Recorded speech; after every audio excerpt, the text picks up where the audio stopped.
ಆಲೂರು ತಾಲೂಕಿನ ಹೊಸಕೇಟೆ ಹೋಬಳಿಯ ಲಯನ್ಸ್ ಸೇವಾ ಸಂಸ್ಥೆಯ ನೂತನ ಪದಾಧಿಕಾರಿಗಳಿಗೆ ಪದಗ್ರಹಣ ಮತ್ತು ಪ್ರತಿಜ್ಞಾವಿಧಿ ಬೋಧಿಸುವ ಕಾರ್ಯಕ್ರಮವನ್ನ ಮಾಜಿ ರಾಜ್ಯಪಾಲರು ಲಯನ್ಸ್ ಎಚ್.ಎಸ್. ಮಂಜುನಾಥ್ ಮೂರ್ತಿ ಜ್ಯೋತಿ ಬೆಳಗಿಸುವ ಮೂಲಕ ಉದ್ಘಾಟನೆ ಮಾಡಿದರು. ನಂತರ ಮಾತನಾಡಿದ ಅವರು 1917ರಲ್ಲಿ ಪ್ರಾರಂಭವಾದ ನಂತರ ಇಲ್ಲಿಯವರೆಗೆ 100 ವರ್ಷ ದಾಟಿ ಮುನ್ನುಗ್ಗುತ್ತಿರುವ ಈ ಅಂತಾರಾಷ್ಟ್ರೀಯ ಲಯನ್ ಸೇವಾ ಸಂಸ್ಥೆ ಹಲವಾರು ಸೇವಾ ಕಾರ್ಯಗಳನ್ನು ಮಾಡುತ್ತಾ ಬಂದಿದೆ.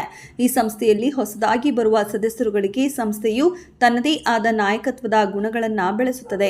ಲಯನ್ ಸೇವಾ ಸಂಸ್ಥೆಯ ಸದಸ್ಯರುಗಳು ಜನರಿಗೆ ಸಂಸ್ಥೆ ಬಗ್ಗೆ ಹೆಚ್ಚಿನ ಅರಿವು ಮೂಡಿಸುವುದರ ಜೊತೆಗೆ ನೂತನ ಸದಸ್ಯರುಗಳಿಗೆ ಹೆಚ್ಚಿನ ಮಾಹಿತಿಯನ್ನ ನೀಡಿ ಬರುವಂತಹ ಸದಸ್ಯರುಗಳು ಗಟ್ಟಿಯಾಗಿ ಉಳಿದುಕೊಳ್ಳುವ ಕೆಲಸವನ್ನ ಲಯನ್ ಸಂಸ್ಥೆ ನೂತನ ಅಧ್ಯಕ್ಷರು ಮಾಡುವುದರ ಮೂಲಕ ಹೊಸಕೋಟೆ ಲಯನ್ ಸೇವಾ ಸಂಸ್ಥೆಯನ್ನ ಕಟ್ಟಿಗೊಳಿಸಬೇಕು ಎಂದರು.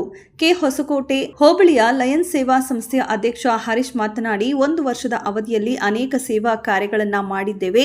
ಯೋಗ ತರಬೇತಿ ಶಿಬಿರ, ರಕ್ತದಾನ ಶಿಬಿರ, ಬಡ ವಿದ್ಯಾರ್ಥಿಗಳಿಗೆ ನೋಟ್ಬುಕ್ ವಿತರಣೆ, ವಿವಿಧ ಕ್ಷೇತ್ರಗಳಲ್ಲಿ ಸಾಧನೆ ಮಾಡಿದ ಸಾಧಕರನ್ನ ಗುರುತಿಸಿ ಇನ್ನೂ ಅನೇಕ ಸಮಾಜಮುಖಿ ಕೆಲಸಗಳನ್ನು ಮಾಡಿದ್ದೇವೆ. ಈ 1 ವರ್ಷದಲ್ಲಿ ನನಗೆ ಸಹಕಾರ ನೀಡಿದ ಎಲ್ಲಾ ಪದಾಧಿಕಾರಿಗಳು ಸರ್ವ ಸದಸ್ಯರುಗಳಿಗೆ ಧನ್ಯವಾದ ತಿಳಿಸಿದರು. ಇನ್ನು ಇದೇ ಸಮಯದಲ್ಲಿ ಸಮಾಜಮುಖಿ ಕೆಲಸಗಳಲ್ಲಿ ಭಾಗಿಯಾಗಿ ಜನರ ಸೇವೆ ಮಾಡಿದ ಪತ್ರಕರ್ತ ಮೋಹನ್ ಕಾಡ್ಲೂರು, ಹರಿಹಳ್ಳಿ ಗ್ರಾಮದ ಪ್ರಗತಿಪರ ರೈತ ನಾಗೇಶ್ ಅವರನ್ನ ಹೊಸಕೋಟೆಯ ಲಯನ್ ಸೇವಾ ಸಂಸ್ಥೆ ವತಿಯಿಂದ ಸನ್ಮಾನಿಸಿ ಗೌರವಿಸಲಾಯಿತು. ಇನ್ನು ಈ ಕಾರ್ಯಕ್ರಮದಲ್ಲಿ ಹೊಸಕೋಟೆ ಹೋಬಳಿಯ ಲಯನ್ಸ್ ಕ್ಲಬ್ನ ನೂತನ ಅಧ್ಯಕ್ಷರಾಗಿ ಕುಮಾರ್, ಕಾರ್ಯದರ್ಶಿಯಾಗಿ ದಿನೇಶ್, ಕೋಶಾಧಿಕಾರಿಯಾಗಿ ಕುಮಾರ್ ಪ್ರಮಾಣ ವಚನ ಸ್ವೀಕರಿಸಿದರು. ಈ ಸಂಸ್ಥೆಗೆ ಕೊಡ್ಲಿ ಅಂತ ಹೇಳ್ತಾ ನಾನು ಮಾತುಗಳನ್ನ ಹೇಳಿ ನಂತರ ಹೊಸ ಸದಸ್ಯರನ್ನ ಇಂಡಕ್ಟ್ ಮಾಡಿ ಆಮೇಲೆ ಪದಗ್ರಹಣಕ್ಕೆ ನಾನು ಪದಾರ್ಪಣೆ ಮಾಡ್ತೇನೆ. ಮೊದಲನೇದಾಗಿ ಅಂತಾರಾಷ್ಟ್ರೀಯ ಲಯನ್ಸ್ ಸಂಸ್ಥೆ 1917ನೇ ಇಸ್ವಿಯಲ್ಲಿ ಪ್ರಾರಂಭವಾದ ನಂತರ ಇಲ್ಲಿಯವರೆಗೆ ಸುಮಾರು 100 ವರ್ಷಗಳನ್ನು ದಾಟಿ ಹಲವಾರು ವರ್ಷಗಳನ್ನು ಮುಂದಿರತಕ್ಕಂಥ ಈ ಸಂದರ್ಭದಲ್ಲಿ ಒಂದು ಸಂಸ್ಥೆಗೆ 100 ವರ್ಷದ ಅಂದ್ರೆ ಅನ್ಸುತ್ತೆ ಲಯನ್ಸ್ ಸಂಸ್ಥೆ ಇಂಟರ್ನ್ಯಾಷನಲ್ ಅಂದ್ರೆ ಹೊರಗಡ ಭಾಗದ ಒಂದು ಸಂಸ್ಥೆ. ಇದರಿಂದ ನಮಗೇನು ಉಪಕಾರ ಇದೆ? ನಾವು ಪ್ರತಿ ವರ್ಷ ಅದಕ್ಕೆ ಕಟ್ಟಬೇಕಾದಂಥ ಫೀಸ್ ಕಟ್ತೀವಿ, ನಮಗೇನು ಬರುತ್ತೆ ಅದರಿಂದ? ಪ್ರತಿ ವರ್ಷನೂ ಕಟ್ಟಬೇಕಾ? ಯಾಕೆ ಕಟ್ಟಬೇಕು? ಈ ಥರದೆಲ್ಲ ಜಿಜ್ಞಾಸೆಗಳು 108 ತಲೆಯಲ್ಲಿರ್ತದೆ. ಲಯನ್ಸ್ ಸಂಸ್ಥೆಯನ್ನು ಹುಟ್ಟು ಹಾಕೋದು ಎಷ್ಟು ಕಷ್ಟ ಇದೆಯೋ ಸದಸ್ಯರನ್ನು ಉಳಿಸ್ಕೊಳ್ಳೋದು ಅಷ್ಟು ಶ್ರಮ ಇದೆ ಅನ್ನೋದು ನನಗೆ ಗೊತ್ತು.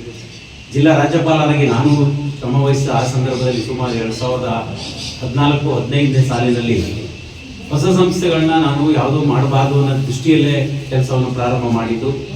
ಲಯನ್ಸ್ ಸಂಸ್ಥೆಗೆ ಮೊದಲ ದಿವಸ ಅಂದ್ರೆ ನಮ್ಮ ಸೆಕ್ರೆಟರಿಗಳಿರ್ಬೋದು, ನಮ್ಮ ಕೋಶಾಧಿಕಾರಿಗಳು ಎಲ್ಲ ತುಂಬ ಸದಸ್ಯರಿಗೆ ಸಪೋರ್ಟಿಂದ ಮೊದಲಿಗೆ ನಾವೊಂದು ಯೋಗ ಕಾರ್ಯಕ್ರಮ ಮಾಡಿದ್ವಿ.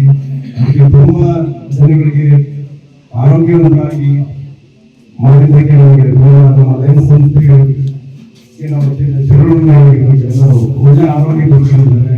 ಅದನ್ನು ಬ್ಲಡ್ ಕ್ಯಾಂಪ್ ಮಾಡಿದ್ವಿ, ತುಂಬಾ ಸಕ್ಸಸ್ ಆಯಿತು. ಎಲ್ಲ ನಮ್ಮ ಸದಸ್ಯರುಗಳ ಸಹಕಾರ ಮತ್ತು PhDಗಳ ಸಹಕಾರದಿಂದ ಆಗಿದೆ ಅಂತ ಒಂದು ತುಂಬಾ ಖುಷಿ ವಿಚಾರ. ಇದನ್ನು ಎಲ್ಲರೂ ಉಪಯೋಗಿಸ್ಕೋಬೇಕಂತೆ ಅದು ಮಾಡಿದ್ವಿ. ಮತ್ತು ನಮಗೆ ಹೆಚ್ಚಿಗೆ ಸಮಯ ಇಲ್ಲ ಅಂತ ಅನಿಸ್ಬೋದು ನಾವು ಕೆಲಸ ಮಾಡೋದಕ್ಕೆ.